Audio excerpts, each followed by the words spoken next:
ChatGPT adalah salah satu contoh terbaik dari kemajuan teknologi artificial intelligence pada saat ini. ChatGPT dikembangkan oleh OpenAI, perusahaan AI yang didirikan oleh beberapa tokoh ternama seperti Elon Musk, Sam Altman, dan Greg Brockman, dan lain-lain. Saat ini ChatGPT merupakan salah satu teknologi AI yang cukup populer dan banyak digunakan di berbagai sektor, mulai dari membantu mengerjakan tugas esai ataupun membantu dalam pekerjaan di bidang data analisis. Namun, apakah benar teknologi ini dapat mengancam pekerjaan para data analis? Makanya, di video kali ini, gue akan membahas mengenai topik yang menarik yaitu apakah ChatGPT mengancam pekerjaan data analis? Karena dengan kemampuan yang semakin canggih, teknologi ChatGPT pasti akan terus berkembang dan mengubah cara kerja di berbagai industri, termasuk industri data analis. Menurut gue sih pasti, karena penggunaan ChatGPT ini akan berdampak kepada pekerjaan data analis. Tapi apakah dampak itu dampak positif atau dampak negatif? Sedikit sejarah tentang ChatGPT. Pengembangan ChatGPT ini dimulai dengan model pertama yang memiliki 117 juta parameter. Pada saat itu, model AI yang berfokus pada pengolahan bahasa alami seperti ChatGPT ini masih relatif baru, apalagi penerapannya pada industri. ChatGPT terus ditingkatkan. OpenAI merilis model kedua dengan 1,5 miliar parameter. Model kedua ini berhasil mengungguli model-model AI lain dalam beberapa tes evaluasi. Hingga pada tahun 2020, OpenAI merilis versi ketiga ChatGPT yang memiliki 175 miliar parameter, menjadikannya sebagai model AI terbesar yang pernah dibuat. ChatGPT merupakan salah satu model AI yang menggunakan teknologi NLP atau Natural Language Processing untuk memproses input teks yang diberikan oleh pengguna dan menghasilkan output teks yang mirip dengan teks asli manusia. Penggunaan teknologi ChatGPT juga berkembang pesat pada industri. Salah satu contohnya adalah penerapan ChatGPT pada aplikasi chatbot yang mampu memahami dan memproses bahasa secara alami, sehingga pengalaman berinteraksi dengan chatbot menjadi lebih natural dan efektif.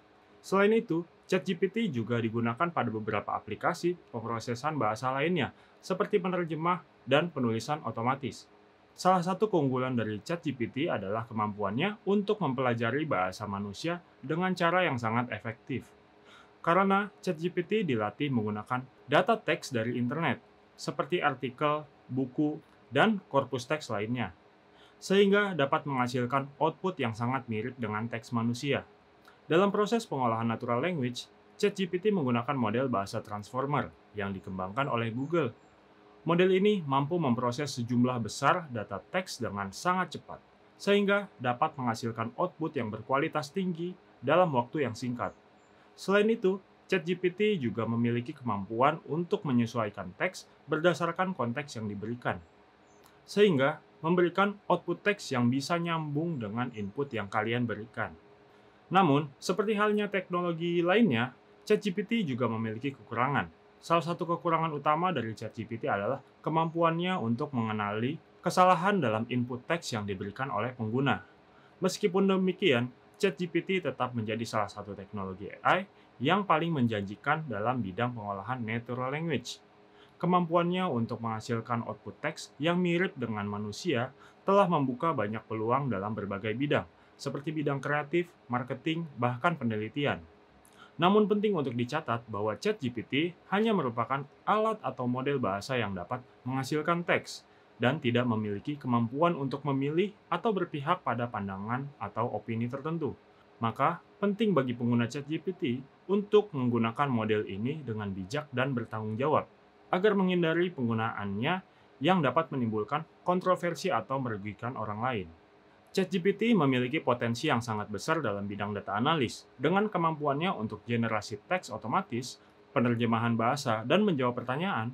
ChatGPT dapat membantu, mempercepat, dan memudahkan proses analisis data. Contohnya, ChatGPT dapat digunakan untuk menganalisis feedback dari pelanggan pada platform media sosial dan menghasilkan informasi yang berguna bagi pemilik bisnis. Selain itu, ChatGPT juga dapat membantu dalam pencarian informasi yang lebih akurat dan efisien, dengan memahami konteks dari permintaan pencarian. Sebagai contoh, jika seseorang mencari informasi tentang restoran di daerah tertentu, ChatGPT dapat memberikan rekomendasi yang lebih relevan dan spesifik berdasarkan informasi yang telah dipelajari dari miliaran dokumen yang ada.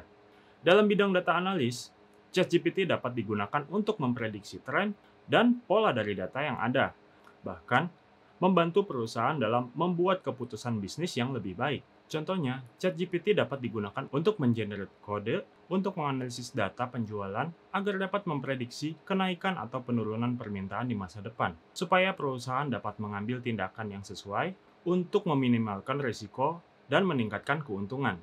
Namun, meskipun ChatGPT memiliki kemampuan untuk melakukan beberapa tugas analisis data secara otomatis, tetap saja keputusan penting dan strategis harus diambil oleh manusia.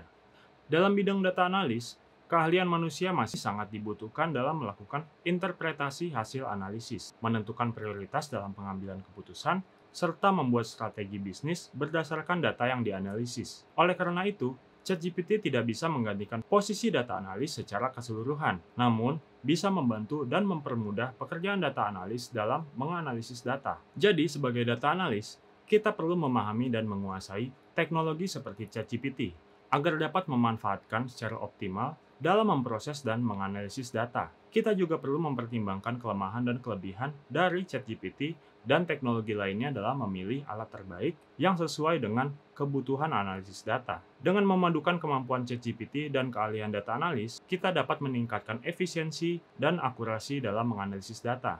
Jadi anggap saja ChatGPT ini sebagai alat atau mesin, yang mana untuk memanfaatkannya masih membutuhkan operator yaitu manusia.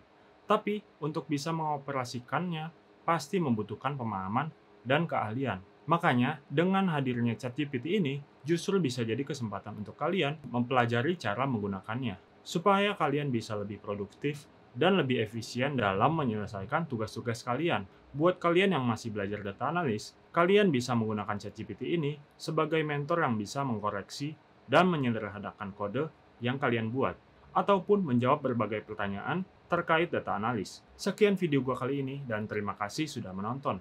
Jangan lupa untuk like, share, dan subscribe channel YouTube ini agar tidak ketinggalan konten-konten menarik selanjutnya. Gua juga sangat mengapresiasi setiap komentar dan saran dari kalian. Jadi jangan ragu untuk berbagi di kolom komentar di bawah ini. Sampai jumpa di video gua berikutnya.